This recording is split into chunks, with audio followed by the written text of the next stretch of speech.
জান্নাতের এই পরিবেশে বসার সুযোগ করে দিয়েছেন। আমাদের আশেপাশে এই সময়ে বহু মানুষ বহু মুসিবতের মধ্যেও পড়ে আছে। অনেক মানুষ রোড অ্যাক্সিডেন্ট হয়ে হাসপাতালের বিছানায় চলে গেছে। অনেক মানুষ কঠিন রোগে আক্রান্ত হয়ে বাসাবাড়ির মধ্যেও পড়ে আছে। আবার কিছু কপাল পোড়া সুযোগ থাকার পরেও ময়দানে আসার সৌভাগ্য হয়নি, বিভিন্ন গুনাহের পরিবেশের মধ্যে মগ্ন হয়ে আছে। রব্বে কারীম তাদের থেকে আমাকে আপনাকে যাচাই বাছাই করে আজকের ময়দানে আসার সুযোগ করে দিয়েছেন। এটাই আল্লাহ পাকের দয়া। আল্লাহ যাকে ভালোবাসেন তার মাধ্যমেই দিনের কাজ করার সুযোগ করে দেন। এজন্য বেশি বেশি শুকরিয়া আদায় করা। আমরা আল্লাহর গোলামির মধ্যে সময় দিতে পারতেছি, এজন্য আল্লাহর শুকরিয়া বেশি বেশি আদায় করা। আল্লাহ আমাদেরকে শুকরগুজার হওয়ার তৌফিক দান করুন, পড়ি আমিন। মহাগ্রন্থ কালামে হাকিম থেকে আয়াতে কারিমা তিলাওয়াত করেছে। রব্বে কারীম বলেন, লাকাদ কানা লাকুম ফি রাসূলিল্লাহি উসওয়াতুন হাসানাহ। রাসূল করিম সাল্লাল্লাহু আলাইহি ওয়াসাল্লামের মধ্যেই রেখেছি তোমাদের জন্য উত্তম আদর্শ। এই জমিনের মধ্যে বহু আদর্শ মানব রচিত ভাবে প্রকাশিত হয়েছে, কিন্তু আল্লাহ পাক যে আদর্শ জমিনের মধ্যে প্রেরণ করেছেন, ওই আদর্শের মতো আর কোনো আদর্শ আসে নাই, আসবে না। এটাই রব্বে কারীমের চ্যালেঞ্জ। আমাদেরকে মানতেই হবে, নবীর আদর্শের মতো আর দামি কোনো আদর্শ জমিনের মধ্যে নাই। কেমন আদর্শ আমার নবীর আদর্শ, যে আদর্শ গ্রহণ করার কারণে একটা অসৎ মানুষ সৎ মানুষে রূপান্তর হয়। কেমন আদর্শ আমার নবীর আদর্শ, যে আদর্শ গ্রহণ করার কারণে একটা বেঈমান ঈমানওয়ালা হয়ে যায়। কেমন আদর্শ আমার রসুলের আদর্শ, যে আদর্শ গ্রহণ করলে জাহান্নামী জান্নাতি মানুষের রূপান্তর হয়ে যায়। এমন আদর্শই আমার রসুলের আদর্শ। নবী করিম সাল্লাল্লাহু আলাইহি ওয়াসাল্লাম বলেন, মান আহাব্বা সুন্নতি ফাকাদ আহাব্বানি ওয়া মান আহাব্বানি কানা মাই ফিল জান্নাহ। হে উম্মতেরা, আমি নবীকে যদি মহাব্বত করতে চাও, আমার সুন্নতের রং লাগাও, আমার সুন্নতের আমল করো, আমার সুন্নতকে মহাব্বত করো, মহাব্বতের সাথে আমার সুন্নতের আমল পালন করো। যে আমার সুন্নতকে মানে সে আমি নবীকেই মানে, আর যে আমি নবীকে সুন্নতের মাধ্যমে মানবে সে আমি নবীর সাথেই জান্নাতের মেহমান হয়ে যাবে। আল্লাহ আমাদেরকে সুন্নতওয়ালা উম্মত হওয়ার তৌফিক দান করুন, পড়ি আমিন। আমরা নবী করিম সাল্লাল্লাহু আলাইহি ওয়াসাল্লামকে দেখি নাই, সাহাবায়ে কেরামদেরকেও দেখি নাই। আল্লাহ পাক রব্বুল আলামিনের নবীর কাছে একদিন সাহাবায়ে কেরাম প্রশ্ন করলেন, ইয়া রাসূলুল্লাহ, ইয়া হাবিবাল্লাহ, আখেরি জামানার উম্মত যারা হবে আপনার, তারা তো আপনাকে দেখবে না, তারা তো বদরের ময়দানে জিহাদে শামিল হতে পারবে না, উহুদের ময়দানে জিহাদে শামিল হতে পারবে না, খন্দকের যুদ্ধে তারা শামিল হতে পারবে না। এত বড় শাহাদাতের মর্যাদার এই ফজিলতপূর্ণ সওয়াব থেকে কি তারা বঞ্চিত হয়ে যাবে? নবী আমার ডেকে বলো, সাহাবায়ে কেরাম তোমরা জানায়া দাও, আখিরি জামানার উম্মতদেরকে বলে দাও, তোমাদের পরবর্তী যারা আসবে তাবেঈন তাদের মাধ্যমে পৌঁছে দাও, আখিরি জামানার উম্মতেরা আমি নবীকে দেখবে না, না। ও সাহাবীরা, তোমরা তাদেরকে পরবর্তী ভাবে এইভাবে জানায়া দিবা, আমার আখিরি জামানার কোন উম্মত যদি আমি নবীকে না দেখা আমার একটা সুন্নতের আমল করে, আল্লাহ পাক রব্বুল আলামিন আমার আখিরি জামানার উম্মতদেরকে একটা সুন্নতের বরকতে 100 গলা কাটা শাহাদাতের সওয়াব দান করে দিবে। আজকে আমাদের মধ্যে সুন্নতের আমল তো নাই, সুন্নতের আমল নাই, সুন্নত থেকে আমরা অনেক দূরে রে ভাই। মুসলমান দাবি করি, ঘরের মধ্যে খানা খাই, দস্তরের কোনো খবর নাই। ইহুদিরাও খানা খায়, মুসলমানেরাও খানা খায়। ও ভাই, তোমার সাথে আর ইহুদির সাথে তো মিল কোথায় রইল? আর তুমিও খানা খাও, তোমার খানাটা নবীর তরিকায় তো হইল না। দস্তরখান তোমার ঘরের মধ্যে নাই, দস্তরখানের আমল তোমার মধ্যে নাই। তুমি তো নবীর একজন উম্মত, তোমার মনের মধ্যে কি নবীর প্রতি মহাব্বত লাগে না, মায়া লাগে না? প্রতিটা ক্ষেত্রেই নবীর সুন্নাত। নবী আমার ব্যবসা করছেন নি? বলেন সবাই, করছেন? নবী আমার চাকরি করছেন নি? নবী আমার রাষ্ট্রের প্রধান ছিলেন নি? নবী আমার সর্বক্ষেত্রেই বাস্তবায়ন করে গেলেন সুন্নাতের। আজকে আমাদের মধ্যে না। ও ব্যবসায়ী ভাই, তুমিও ব্যবসা করো, আমার মদিনার নবীও ব্যবসা শিখায়া গেলেন। তুমিও চাকরি করো, আমার রাসূলও চাকরি করে গেলেন। তোমার সাথে আমার রাসূলের সাথে কোথায় মিল আছে, কোথায় নাই? একটু হিসাব মিলাও। তুমি তো নবীর একজন উম্মত। বিনা দরখাস্তে তো নবীর উম্মত হইলাম, এজন্য আমাদের কোনো আফসোস নাই। অথচ অন্যান্য নবীরা পর্যন্ত আল্লাহর কাছে দোয়া করলেন, আল্লাহ নবী না বানাইয়া আখেরি নবীর উম্মত বানাইলে জীবনটা ধন্য হয়ে যাইতো। আর আমরা বিনা দরখাস্তে আখেরি নবীর উম্মত হইলাম। মনের মধ্যে কোনো চেতনা নাই, মনের মধ্যে কোনো অনুশোচনা নাই, মনের মধ্যে কোনো মহাব্বত তৈরি হয় না। শুধু তাই না, আল্লাহ যে আমাদেরকে মানুষ বানাইছেন, বলেন আল্লাহ মানুষ না বানায়া যদি আমাদেরকে কুকুর, গরু, ছাগল বানাইতো, করার কিছু ছিল আমাদের? কিছুই ছিল না। আল্লাহ তাআলা বড় দয়া করেছেন বিধায় আশরাফুল মাখলুকাত মানুষ বানিয়েছেন আমাদেরকে। ওয়ালাকাদ কাররামনা বানি আদম, সর্বশ্রেষ্ঠ মাখলুকাতের মধ্যে আল্লাহ আমাদেরকে বানিয়েছেন। শুধু তাই নয়, আল্লাহ যদি আমাকে আপনাকে হিন্দুর ঘরে পাঠাইতো, করার কিছুই ছিল নাকি? কিছুই করার ছিল না। আল্লাহ দয়া করেছেন বিধায় তো মুসলমানের ঘরে পাঠিয়েছেন রে ভাই। কোথায় আমার মুসলমানি কই? কোথায় আমার নবীর উম্মত ওয়ালা কাজ কই? কোথায় নবীর প্রতি মহাব্বত আজকে কোথায়? নবীর উম্মত দাবি করি, নবীর সুন্নতের আমলের কোনো খবর নাই। আমি আর তুমিও নবীর উম্মত। সাহাবায়ে কেরাম নবীর উম্মত ছিল, সাহাবায়ে কেরাম নবীর উম্মত ছিল। তারা নবীর আদর্শ গ্রহণ করার কারণে এমন দামি হয়ে গেলেন। আল্লাহ পাক রব্বুল আলামিন নবীর মাধ্যমে 10 জন সাহাবীকে দুনিয়াতেই জান্নাতি ঘোষণা করে দিলেন। তারাও তো নবীর উম্মত, আমি আর আপনিও নবীর উম্মত। হযরতে বেলাল হাবশী তিনিও নবীর উম্মত, আমি আর আপনিও নবীর উম্মত। হযরতে বেলাল হাবশী রাদিয়াল্লাহু তাআলা আনহু নবীর কেমন আশিক ছিলেন, নবীর আদর্শকে কেমন ভাবে অন্তরে লালন করেছিলেন।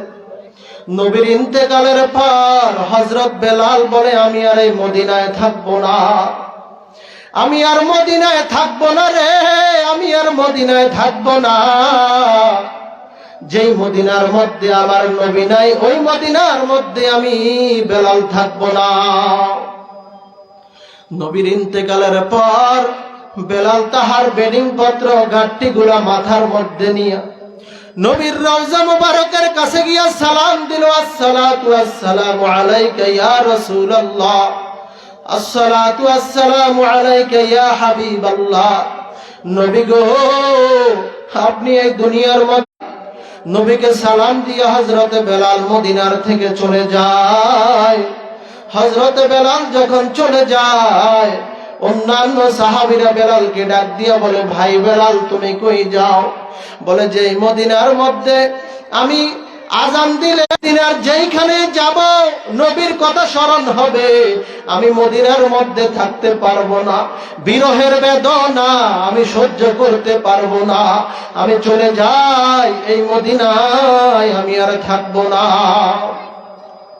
হযরত বেলাল গাট্টি ঘোড়া নিয়ে যখন নবীর রওজা জিয়ারত করে চলে যায়, 6 মাস যখন পার হয়ে যায়, আল্লাহ পাক রব্বুল আলামিন স্বপ্নের মাধ্যমে বেলালকে নবীকে স্বপ্ন দেখায়। নবী ডাক দিয়া বলে, বেলাল রে, এত নিষ্ঠুর কিভাবে হইলে রে বেলাল? আহারে, কত মানুষ আমার সাথে আইসা মোলাকাত করে যায়, জিয়ারত করে যায়, বেলাল তুমি এত নিষ্ঠুর কেন হইলা? আমি নবীর কথা কি একবারও মনে পড়ে না?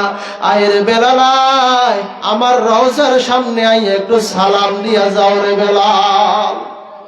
হযরতে বেলাল হাবশী রাদিয়াল্লাহু তাআলা আনহু নবীকে স্বপ্নে যোগে যখনই মাত্র দেখলো, ছুটে আসলো মদিনায়, চোখের পানি ভেয়ে ভেয়ে পড়তেছে, রাস্তা দিয়ে হাঁটতেছে আর মনে করে, হায় হায়, এই রাস্তায় না নবী চলতো, আজকে তো আমি নবীকে দেখি না। কান্না করতে করতে নবীর রওজা মুবারকের সামনে আইয়া যখন সালাম দিয়া দিল, নবীর রওজা মুবারক জিয়ারত যখন করে ফেললো, সাহাবায়ে কেরাম ছুটে আসলো বেলালকে দেখা। সাহাবায়ে কেরাম আয়েশা বেলালের সাথে মোলাকাত করতেছে। ছোট ছোট বাচ্চাগুলা বেলালকে দেখা খুশিতে আনন্দে আত্মহারা হয়ে গেল। দৌড়াইয়া বাড়ির মধ্যে যাইয়া ডাক দিয়া বলে, মাগো মা, নবীর মুয়াজ্জিন বেলাল আসছে, নবীও মনে হয় আসতেছে। হযরত বেলাল রাদিয়াল্লাহু তাআলা আনহু নবীর রওজা মুবারক জিয়ারত করার পর মদিনার থেকে আবার চলে যাইবে। সাহাবায়ে কেরাম সবাই ডাক দিয়া বলে, হো বেলাল, ও ভাই বেলাল, তুমি মদিনার থেকে চলে গেলা, তোমার আজানও আর শুনতে পাই নাই। ওরে বেলাল, নবীও চলে গেছে, তুমিও চলে গেলা, তুমি যদি থাইকে একটু আজান দিতা, তোমার আজান শুই না আমরা নবীর কথা মনে করতাম। ও ভাই, একটু তুমি নবীর মসজিদে আজান দিয়া দাও।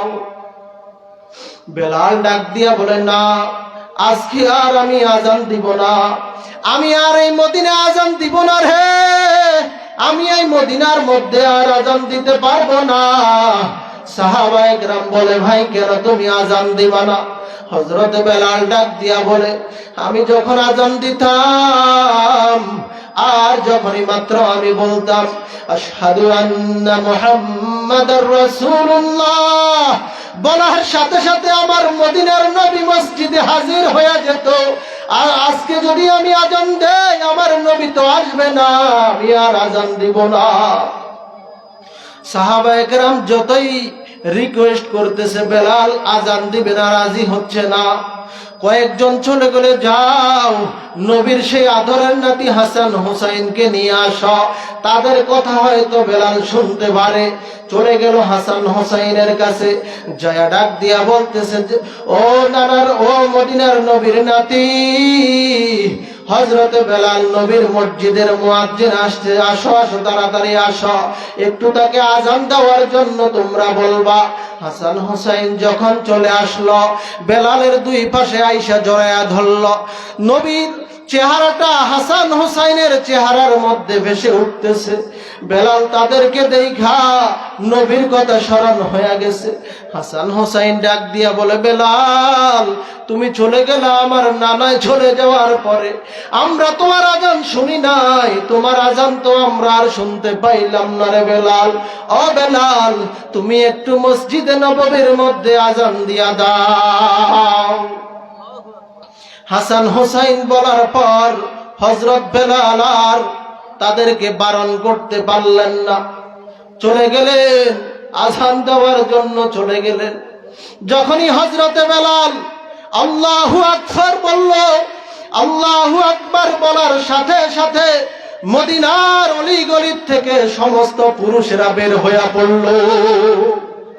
বেলালের আজানের কণ্ঠ পাইয়া যখন বেলাল বলল আল্লাহু আকবার, সাথে সাথে মদিনার সমস্ত পুরুষেরা, সমস্ত সাহাবীরা বের হয়ে চলে আসলো।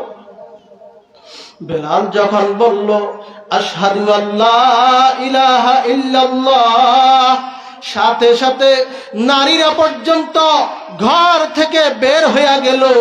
হায় রে, নবীর মসজিদের মুয়াজ্জিন আসছে, নবীর মুয়াজ্জিন আসছে। বেলালের আযান শুই না ছোট ছোট বাচ্চারা মাকে ডাক দিয়া বলে, মা গো, নবীর মুয়াজ্জিন বেলাল আযান দিতেছে, মনে হয় নবী আজকে ইমামতি করবে।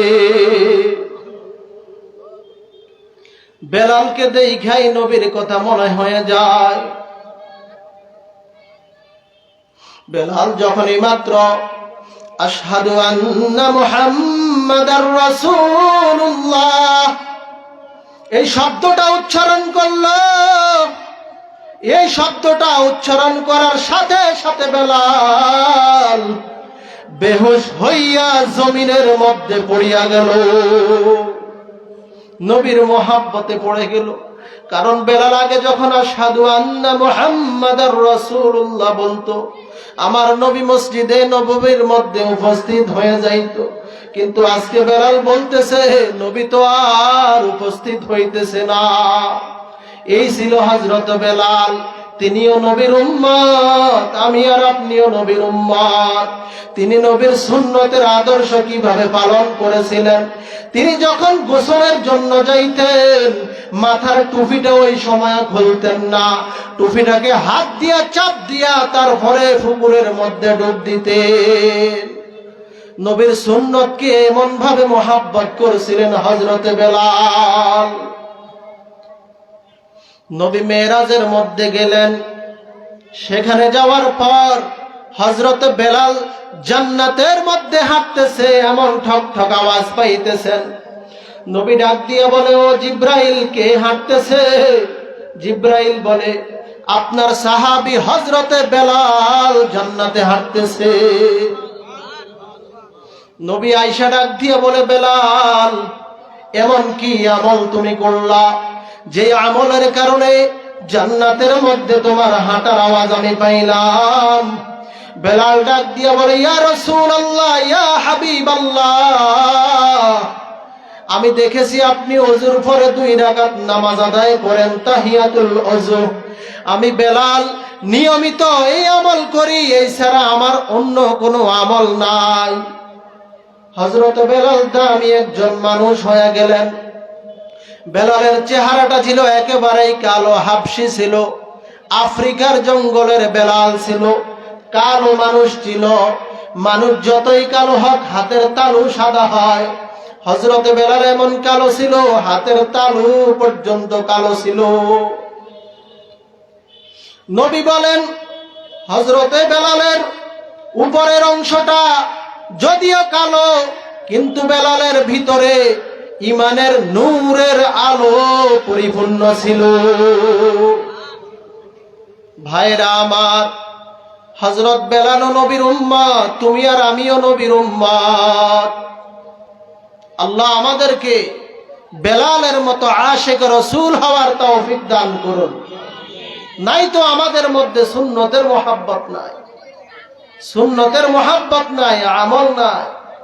আজকে কিভাবে সুন্নতকে চুরি করা যায় সেই ধান্দা আমাদের মধ্যে আছে। কিভাবে দাড়ি কাটা যায়, দাড়ি ছোট করা যায়, স্টাইল করে চলা যায়, সেই ধান্দা আজকে আমাদের মধ্যে। নবীর সুন্নতের আমলকে পরিপূর্ণভাবে ধরার লোক নাই।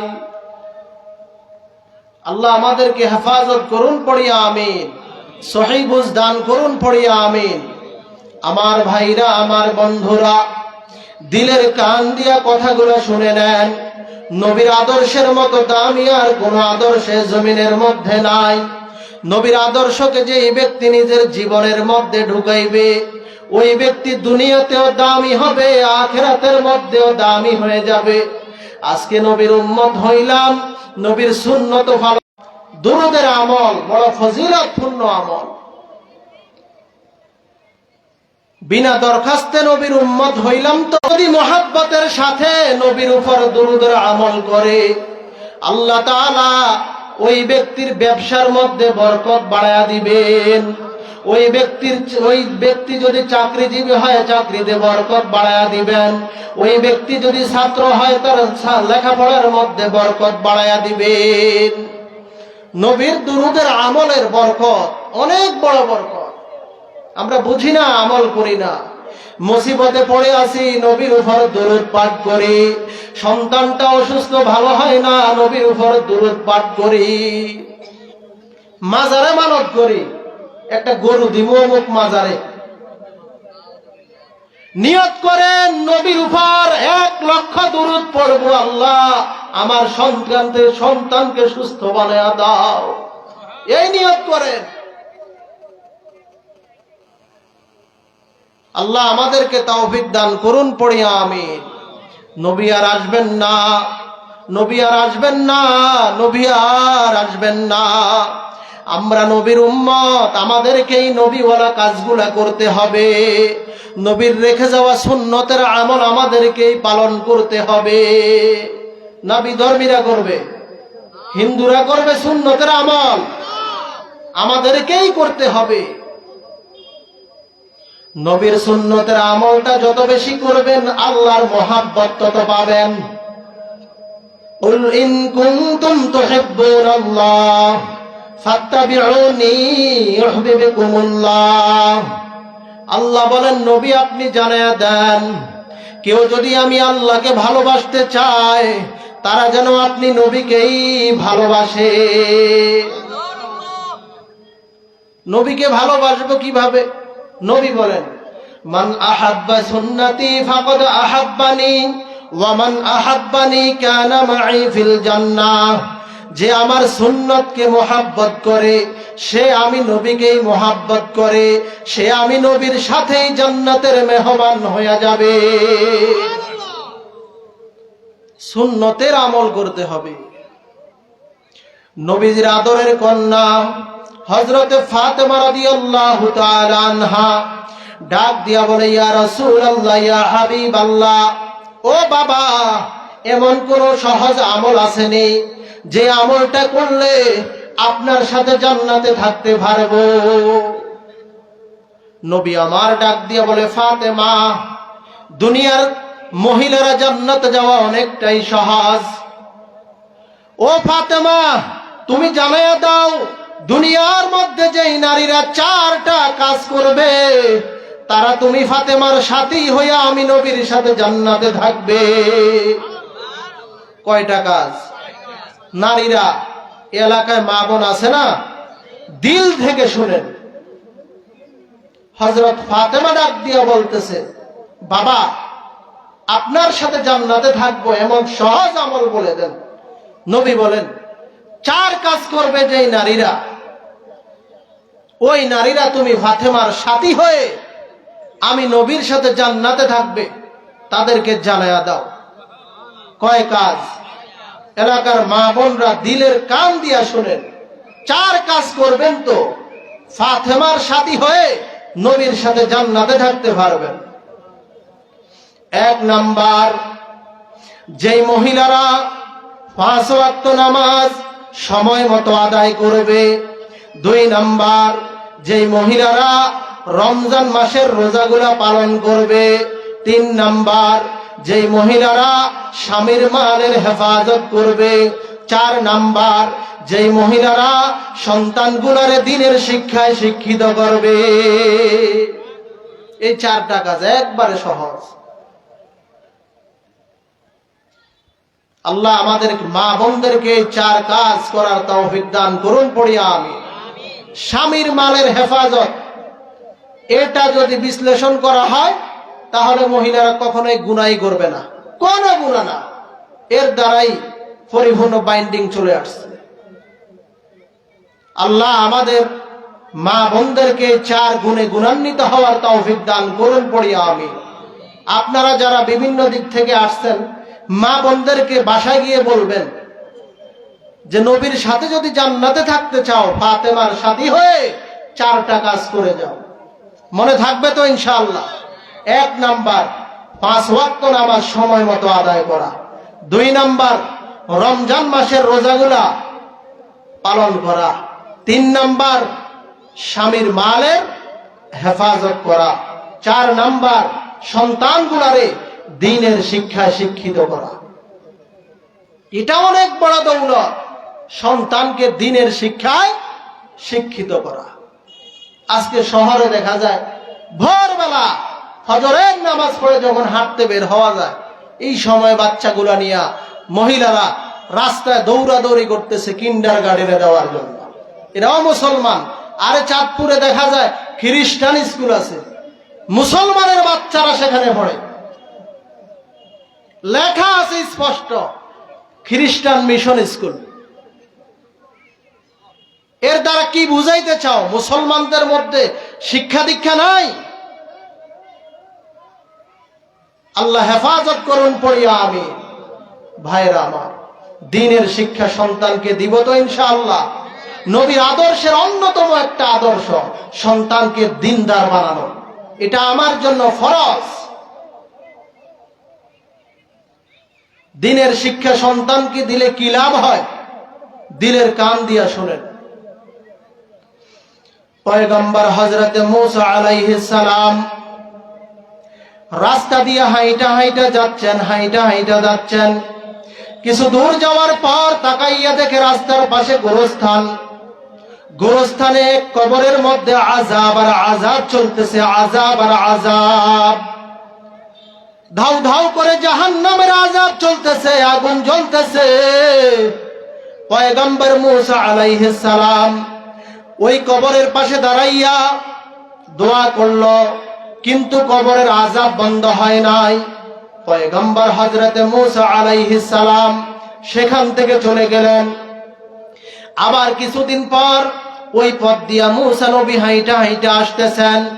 এইবার তাকাইয়া দেখে কবরের মধ্যে কবরওয়ালা ব্যক্তি জান্নাতি বিছানার মধ্যে ঘুমাইতেছে। মূসা নবী তো আল্লাহর সাথে কথা বলনে ওয়ালা নবী, মূসা কালিমুল্লাহ, মূসা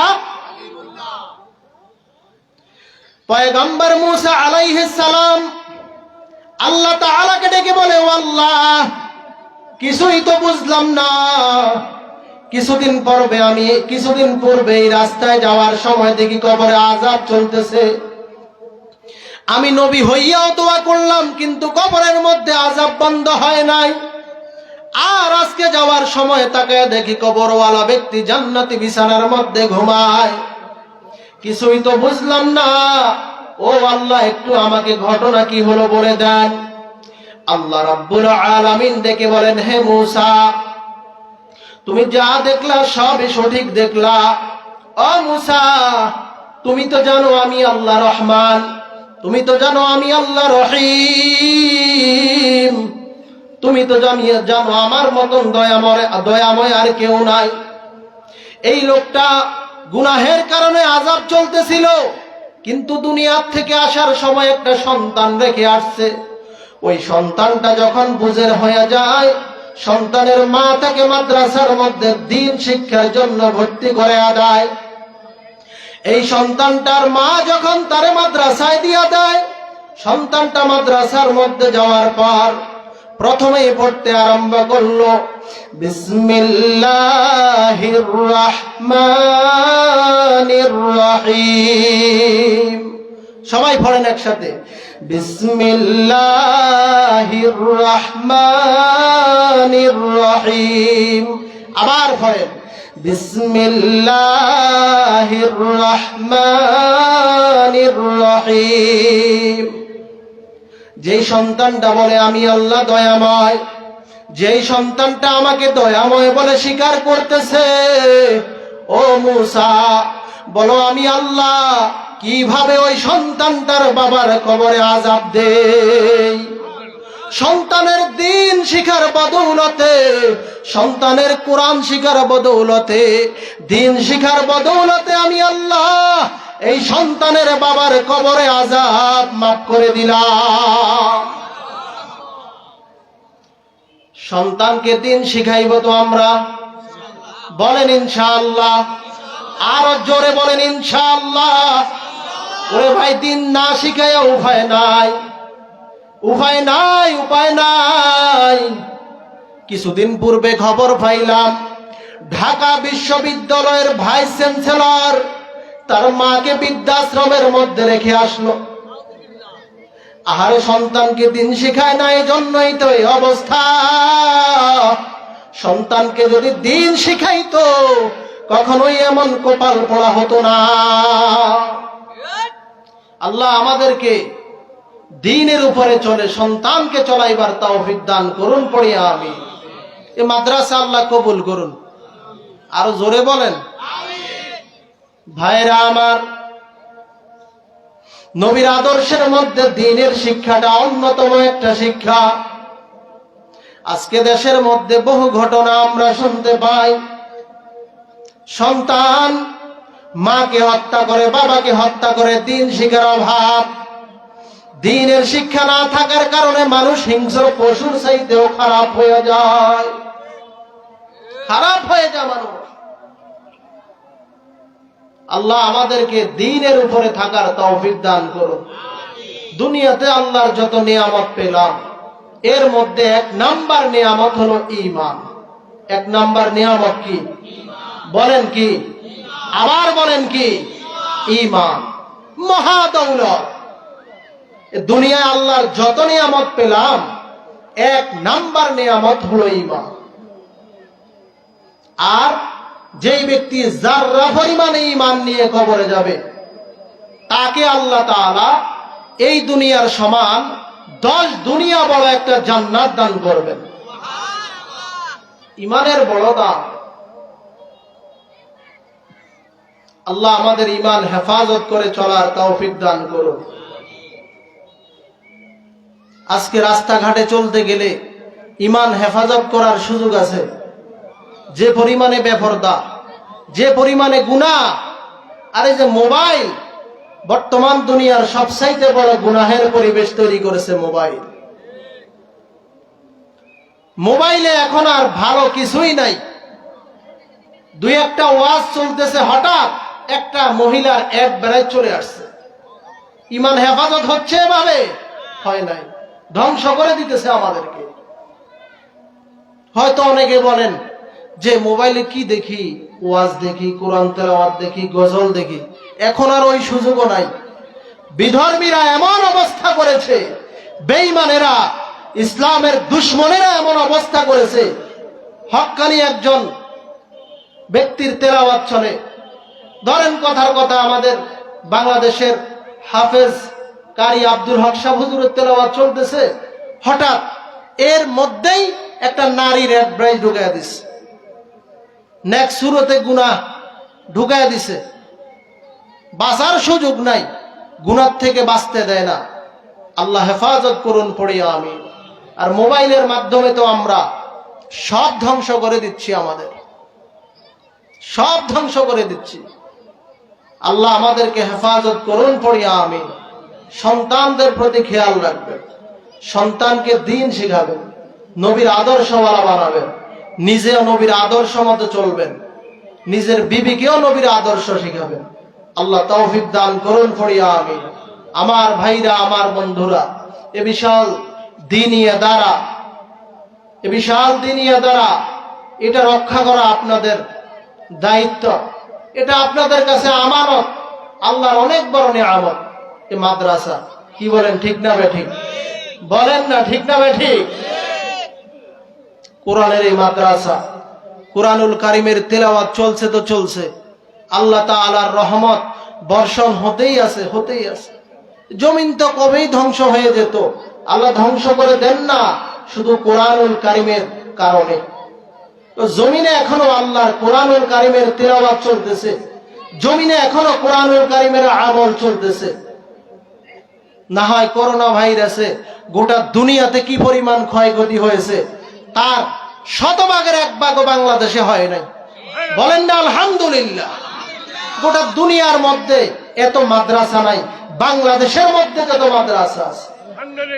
গোটা দুনিয়ার মধ্যে এত মসজিদ নাই, বাংলাদেশের মধ্যে যত মসজিদ আছে। গোটা দুনিয়ার মধ্যে এত হাফেজ নাই, বাংলাদেশের মধ্যে যত কোরআনের হাফেজ আছে। শুকরিয়া আদায় করব। রাজি আছি তো ইনশাআল্লাহ? কোটি কোটি টাকা আমাকে বাঁচাইতে পারবে না। পারবে? ক্ষমতা আজ আছে, কাল প্রমাণ হয়েছে কিনা? আল্লাহ বুঝার তৌফিক দান করুন। টাকা বাঁচাইতে পারবে? পারবে না।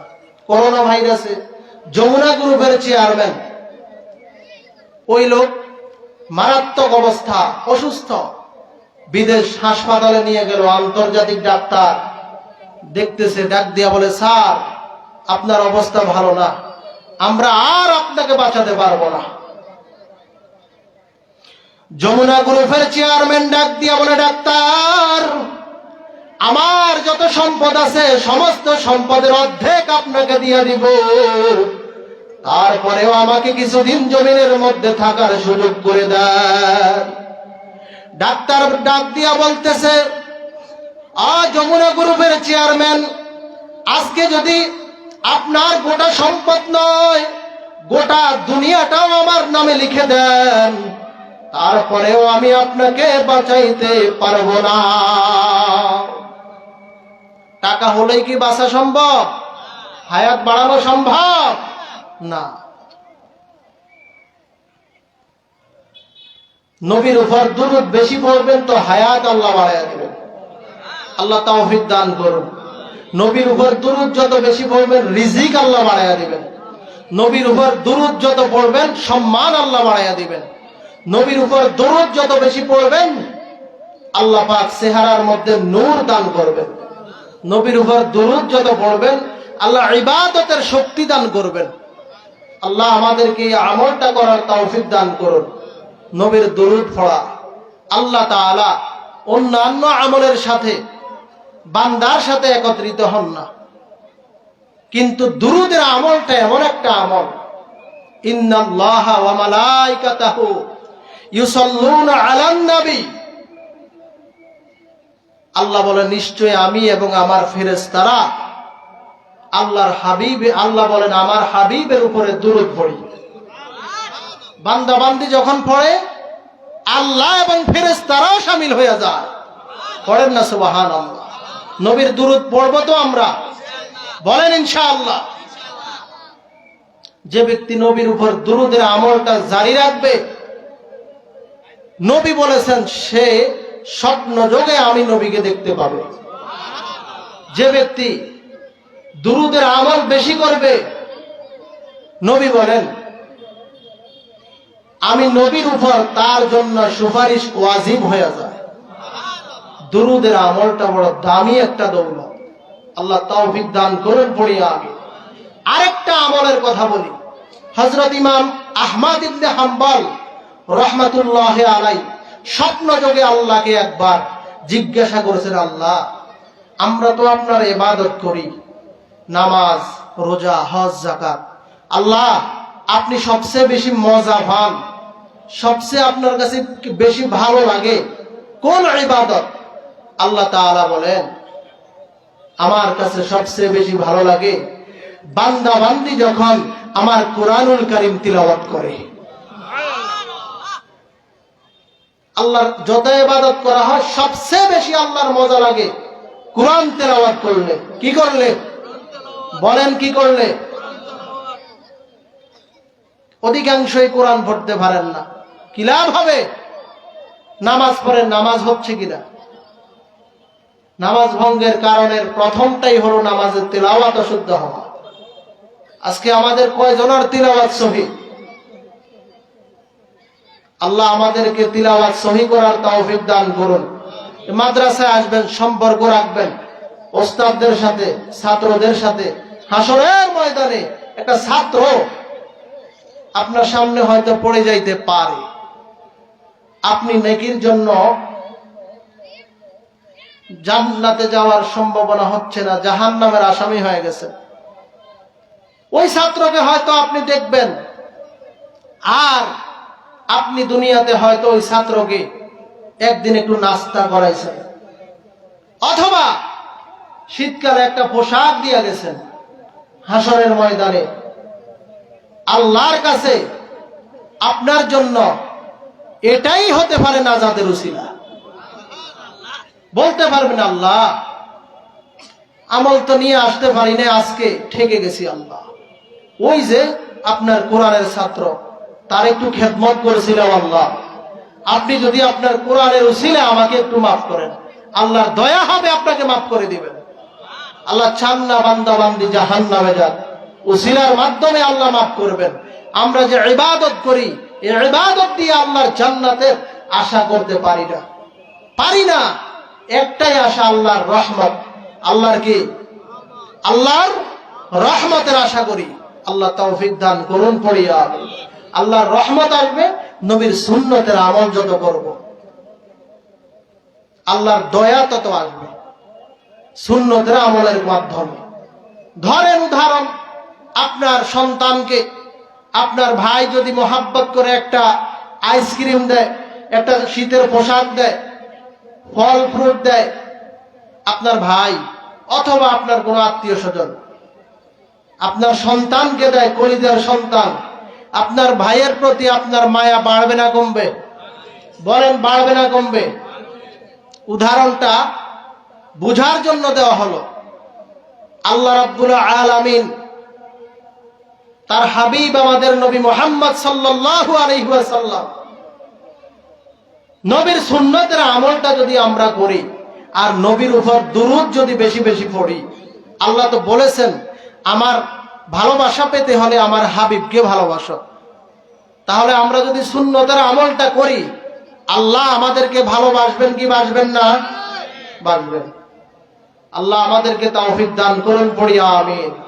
সুন্নাত বড় দামি এক দৌলত, নবীর দুরূদ বড় দামি এক বরকতি দৌলত। আল্লাহ আমাদেরকে যে কথাগুলা বললাম, আমাকে এবং আপনাদেরকে আমল করার তৌফিক দান করুন, পড়িয়া আমিন। ওয়া আখির দাওয়ানা আলহামদুলিল্লাহি রাব্বিল আলামিন। আসসালামু আলাইকুম ওয়া রাহমাতুল্লাহি ওয়া বারাকাতুহু।